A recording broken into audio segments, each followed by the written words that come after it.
Et ouais, ça correspond à une époque. On vit aujourd'hui où il est très difficile de pouvoir rire de tout, de choses graves. La condition de la femme a évolué, même si ce n'est pas l'idéal, elle a quand même évolué. Et aujourd'hui, on peut rire de ce qui se passait à cette époque-là, oui, où la comédie est dans le cynisme. Alors ça ne fait pas rire tout le monde, le cynisme. Vous regrettez qu'on ne puisse pas rire de tout aujourd'hui, qu'on ne puisse plus rire de tout? Moi, oui, je le regrette vraiment. Je regrette vraiment qu'on ne puisse pas rire de tout.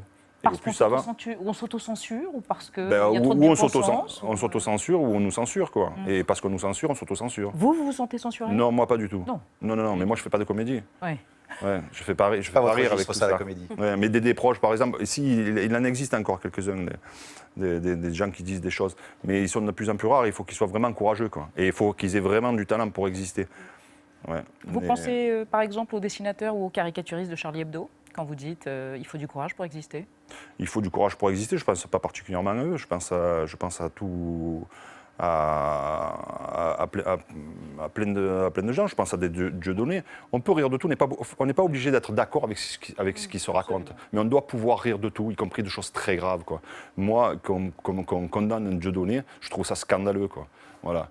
Il peut tenir les propos qui tient, surtout, et tout le monde, il touche à des choses très sensibles, du coup, on le censure. Une politique de gauche, en plus, qui censure un Dieudonné. Je ne partage absolument pas ce qu'il raconte. Ça n'est pas une opinion, c'était plutôt de l'ordre du délit. C'est la loi. Oui, mais la loi... Qui interdit les propos qu'il a tenus en spectacle et sur les vidéos, qui sont beaucoup Oui, mais la loi, c'est qui qui fait la loi? C'est qui dit qu'à un moment donné, c'est condamnable ou c'est pas condamnable? C'est très subjectif, ça. Vous me parlez de loi, là. Une loi, c'est un mec, il a buté un type, il y a des traces, il y a des trucs, machin. Voilà, la loi dit qu'on n'a pas le droit de buter un mec. Le révisionnisme et l'antisémitisme. Oui, mais dans une société, mais ce sont des gens qui racontent, qui justement, pour moi, on doit pouvoir parler de tout. Et c'est sur le modèle américain. Et c'est parce qu'on en parle. Non, c'est parce qu'on en parle, justement, qu'on vit dans une société saine, de pouvoir d'interdire de parler de choses. On se retrouve à un dîner, il est interdit de parler de certaines choses. Pourquoi il est interdit? Non, on va en parler. Sans nécessairement dire que le génocide n'a pas existé. On doit pouvoir parler de tout. Voilà, il y a des choses très graves qui se racontent tous les jours, surtout. Il y a des sujets plus sensibles que d'autres. Pourquoi on interdit des gens qui tiennent sur des sujets plus sensibles que d'autres? Moi, je ne partage pas ces opinions, mais je trouve scandaleux d'interdire ce genre de choses. Vous êtes un peu libertarien. Voilà. Je suis complètement libre et on doit pouvoir parler de tout. Et c'est parce qu'on pourra parler de tout qu'on vivra dans une société... Voilà.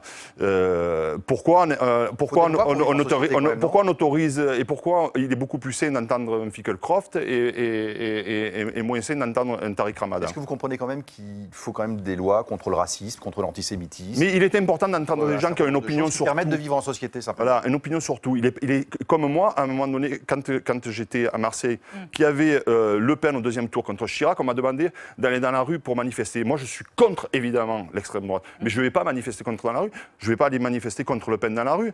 Pour moi, c'est important aux journalistes, quand vous recevez une Marine Le Pen ou un Jean-Marie Le Pen, de le faire parler, de le faire parler et de démonter tout ce qu'il raconte qui n'est construit sur rien. Ça, c'est un truc.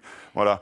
Maintenant, comme viennent me dire que Marine Le Pen découvre aujourd'hui les propos de son père, qui a construit le Front National sur ces propos-là, qu'on arrête de prendre les gens pour des imbéciles. Voilà. Mais ils ont le droit de s'exprimer.